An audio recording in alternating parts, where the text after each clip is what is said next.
Hi, I'm Faye and I'm here to help you learn how to draw faster by studying smarter. In this video, I'll share how you can practice drawing the basic structure of the head by breaking it down into a 3-step exercise, showing how you can draw both from reference and from imagination, even if you are a beginner. So now let's get started. Step 1, T-zone. First, we're going to focus on identifying the main mass of the cranium and the T-zone.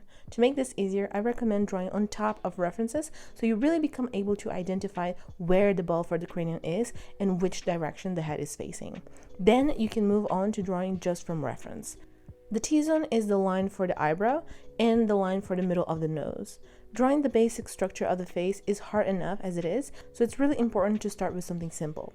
It's also the most basic key concept in drawing heads, so make sure you really nail it down. You will know you've done this step right if you can see that the direction that the head is facing in your drawing and in the reference is the same. I messed up the fifth one, as you will see. It's not facing the same direction as in the reference, but the rest is correct. For some tips, I recommend holding the pencil in the way I do to make it easier to draw circles. Also, make sure to really wrap the line around the sphere to make it look more 3D. Now it's time to practice drawing from imagination. Since this is the easiest step, we can apply the most difficult level of imagination, which is drawing without any reference in mind. You can have some fun in this part, trying to wrap the lines in as many different ways as possible. You can draw a basic front view, 3/4 view, side view, and even extreme angles. It's not that difficult, so really give it a try. I recommend doing this step for about 15 to 30 minutes every day for 2 weeks. Step 2, side plane and jaw. We're going to start exactly in the same way we did step 1, but now we're adding the side plane, the jaw, and dividing the head into thirds. Again, it's a good idea to draw on top of references so you learn to identify where these landmarks should go. The side plane starts at around where the eyebrow ends and the head becomes a little bit flatter. The top of the side plane corresponds with the hairline, the middle of the side plane with the eyebrow, and then the bottom of the side plane with the nose.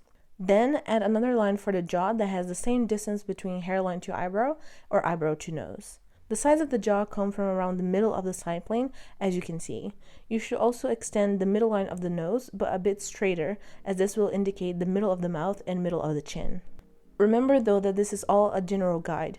Don't try to be too precise because this isn't a one-size-fits-all. There will be variation from person to person, but we're just concerned in finding the approximate location of these landmarks. I'm also adding a cylinder for the neck because I believe it's a good idea to practice drawing the head in context, rather than drawing just a floating head. So again, do step 1, then add the side plane as an oval, extend the middle line of the nose, add lines or curves from the top and bottom of the side plane to mark the hairline and nose. Then add another line of equal distance for the jaw, and from the middle of the side plane, find the side of the jaw. I recommend doing this step for about 30 minutes every day, again for about 2 weeks. When drawing from imagination, we're going to do level 2, which is combining 2 references together.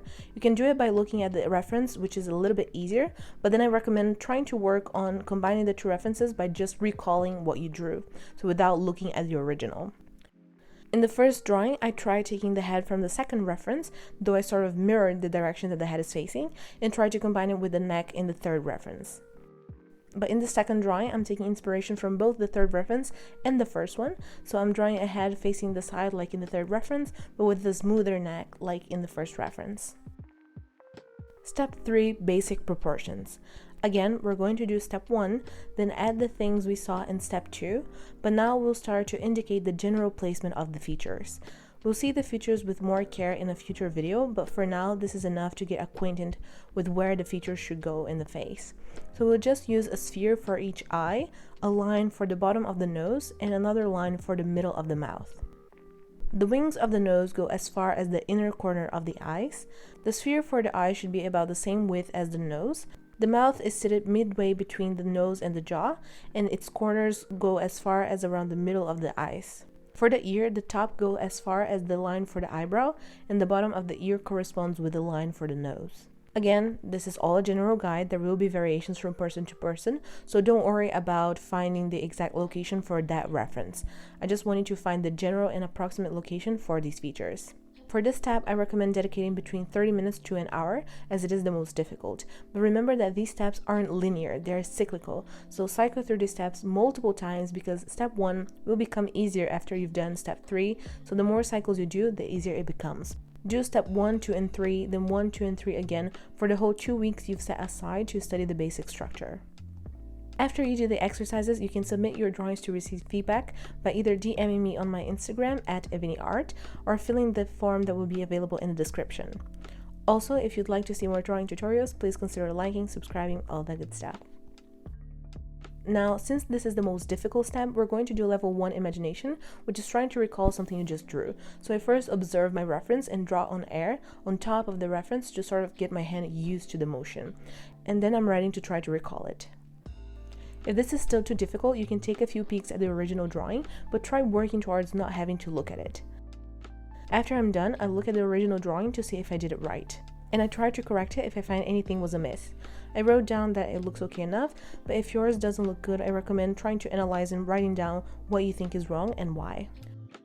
So I'm still following the same steps we did, starting with just the T-zone, then adding the side plane, dividing the head into thirds, adding the jaw, and finally the features. So these steps all build on one another to make it easier to practice. I really recommend copying some of these demonstrations first before you try on your own, because it can really help you understand how to do it. I often only get the hang of something after having copied the demonstration. Remember to submit your drawings for feedback and to leave a like, share, or subscribe if you found this video helpful, and thank you for watching.